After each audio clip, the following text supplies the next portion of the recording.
Welcome back to MVN Stories, where every tale brings a little magic and a lot of heart. Let's dive into today's story. When life says nope but you say next. Mira had been dreaming about this day for what felt like forever. Since she was little, she loved drawing stories, heroes, monsters, and magical worlds that only lived on her pages. Now, at 13, she was finally old enough to apply for a youth animation internship. Today, she would present her very own comic idea to real artists and mentors. That morning, the sun peeked through the curtains as Mira sat on the edge of her bed, clutching her sketchbook. Her fingers trembled slightly as she flipped through the pages, checking the characters she had spent months creating. Downstairs, her older brother Marco was already making a mess in the kitchen. He had the loud, careless energy that could fill a room.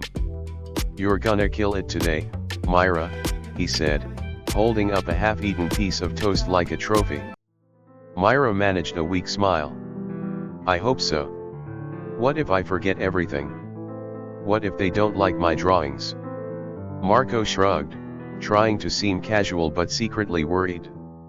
"Then they don't deserve to see your magic. Just be you."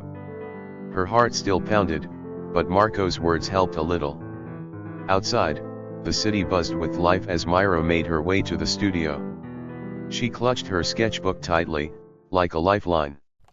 Suddenly, as she crossed a small puddle, disaster struck. A careless step, a splash, and her precious book slipped from her hands, landing in the water. Pages soaked, colors bleeding, and curling at the edges.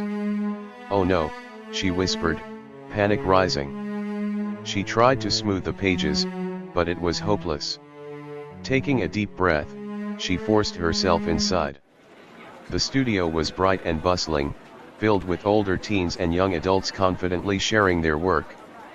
Mira's turn came too quickly. She opened her soggy sketchbook, cleared her throat, and the computer froze.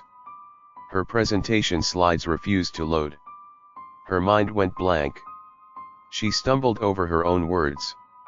"This character, her name is, Spark," she guessed, then laughed nervously. A mentor glanced at his watch. Another looked away. Mira's cheeks burned hot. She wished she could disappear. After what felt like an eternity, she was done. No applause. Just polite nods. On the bus home, Luna stared out the window at the gray sky. Rain began to fall softly, matching the gloom inside her. Her sketchbook, now damp and ruined, rested on her lap. When she arrived, the apartment felt too quiet. She dropped her bag by the door and collapsed onto the couch, face buried in a pillow. Marco watched from the kitchen doorway. He wanted to say something comforting, but words felt empty. Instead, he turned on the stove. The familiar sound of oil sizzling filled the air, soon followed by the mouth-watering smell of garlic and pork. A plate clattered onto the table. Marco sat down beside Mira and nudged the plate forward. Mira looked up and saw the crispy pata. The food wasn't the reason she felt hope again, but it was a gentle reminder that even small joys can lift you when you're down. She broke off a piece and took a bite. The crunchy skin and tender meat warmed her, inside and out. Marco smiled and said softly, "You didn't win today. But that doesn't mean it's the end. Sometimes failure feels heavy, but it's just a step on the road.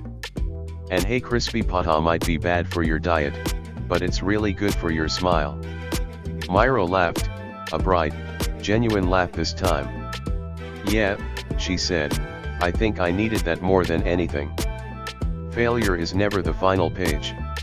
It's just a part of the story, one that helps us grow stronger. And sometimes, hope comes in the smallest moments." Thanks for watching this episode of MVN Stories. Remember, every setback is just a setup for a comeback. Don't forget to like, subscribe, and hit the bell so you never miss a story. See you next time.